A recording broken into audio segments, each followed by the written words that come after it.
another sight in the game, cause see the boxing voice. Fernando Pimentel of ThaBoxingvoice.com here with Coach Joel Diaz. Coach, you know, Tim Bradley's fight is within a week's time right now. How was it any difficult to get him motivated to fight someone like Jesse Vargas? You know, he's fought Marquez, he's fought Pacquiao. Was it difficult to get him motivated for this fight? No, not at all. I mean, the motivation is there because, you know, he's fighting an undefeated fighter. He's fighting a young undefeated fighter. As a matter of fact, he's a world champion. You know, the fact that he's coming up from a smaller division doesn't mean that he's not a threat. He's training for Jesse Vargas just like if he's training for Manny Pacquiao or Marquez. And then, better yet, you know, they brought it up to us that it's for a world title. So, you know, that's motivation.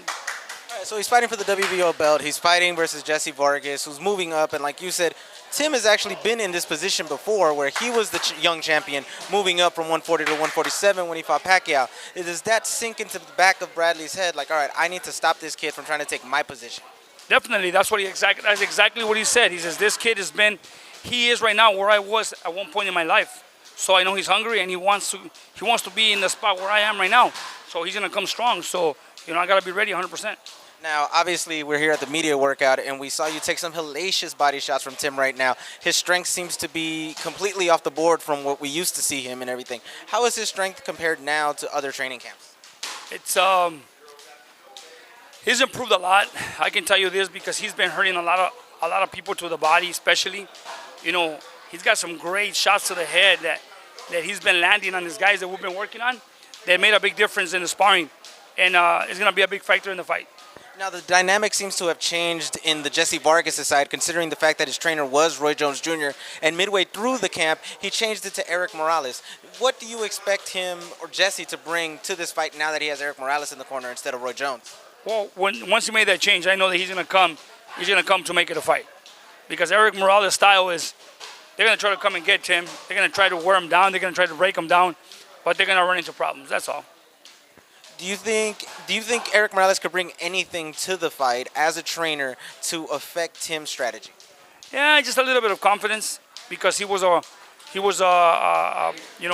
former world champion, one of the best fighters ever in Mexico.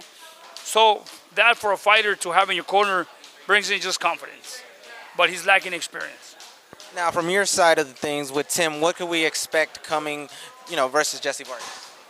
Well, you expect Tim Bradley to go and break Jesse Vargas because we cannot go the distance with Jesse Vargas.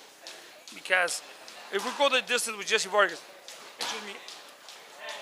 I'm concerned about the decision. Look what happened to Diego Chavez. We got a draw when we beat him. So now going against a Jesse Vargas that has a little bit more of he's more of a fan-friendly fighter, a younger fighter, then, you know, that's my concern. Go right ahead. We'll wait for you right here, okay, Coach?